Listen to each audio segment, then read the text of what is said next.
मैं माला प्रजापति हमारे YouTube channel में सभी दर्शकों का स्वागत करती हूँ, अभिनंदन करती हूँ। आज मैं एक बहुत ही प्यारा कहरवा नाच गीत लेकर आई हूँ। अगर आप सभी को अच्छा लगे तो प्लीज लाइक करना, कमेंट करना और मेरे चैनल को सब्सक्राइब करना। हरदी के रंग पिया बहुत बेदर्दी मोर बलमुआ हो, मेहदी के रंग चटकार मोर बलमुआ हो, मेहदी के रंग चटकार। हरदी के रंग पिया बहुत बेदर्दी मोर बलमुआ हो, मेहदी के रंग चटकार मोर बलमुआ हो, मेहदी के रंग चटकार। गईला विदेशवा नहीं भेजला संदेशवा मोर बलमुआ हो, कैसे लाग जिए रहमान मोर बलमुआ हो, कैसे लाग जिए रहमान। गईला विदेशवा नहीं भेजला संदेशवा मोर बलमुआ हो, कैसे लाग जिए तुहार मोर बलमुआ हो, कैसे लाग जिए तुहार। हरदी के रंग पिया बहुत बेदर्दी मोर बलमुआ हो, मेहदी के रंग चटकार मोर बलमुआ हो, मेहदी के रंग चटकार। सासु मोरी मार ननद गरिया मैं मोर बलमुआ हो, देवरा बोले बोलिया हजार मोर बलमुआ हो, देवरा बोले बोलिया हजार। सासु मोरी मार ननद गरिया मैं मोर बलमुआ हो, देवरा बोले बोलिया हजार मोर बलमुआ हो, देवरा बोले बोलिया हजार। हरदी के रंग पिया बहुत बेदर्दी मोर बलमुआ हो, मेहदी के रंग चटकार मोर बलमुआ हो, मेहदी के रंग चटकार।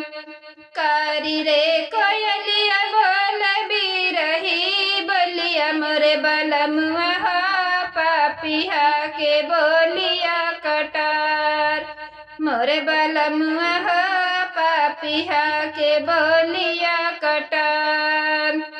काली रे कोयलिया बोल बिरही बोलिया मोर बलमुआ हो, पापिया के बोलिया कटार मोर बलमुआ हो, पापिया के बोलिया कटार। हरदी के रंग पिया बहुत बेदर्दी मोर बलमुआ हो, मेहदी के रंग चटकार मोर बलमुआ हो, मेहदी के रंग चटकार। बिरही सताव पिया आधी आधी रतिया मोर बलमुआ हो, कैसे बीते जिंदगी हमार मोर बलमुआ हो, कैसे बीते जिंदगी हमार।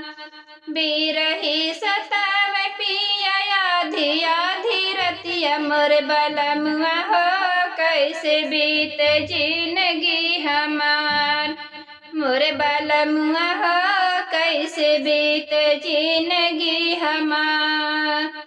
हरदी के रंग पिया बहुत बेदर्दी मोर बलमुआ हो, मेहदी के रंग चटकार मोर बलमुआ हो, मेहदी के रंग चटकार।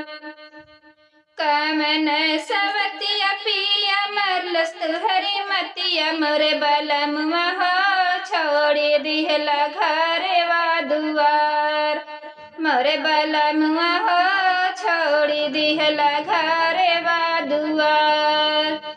कावन सवतिया पिया मरलस तुहरी मतिया मोर बलमुआ हो, छोड़ी दिहला घरवा दुआर मोर बलमुआ हो छोड़ी दिहला घरे बा दुआर।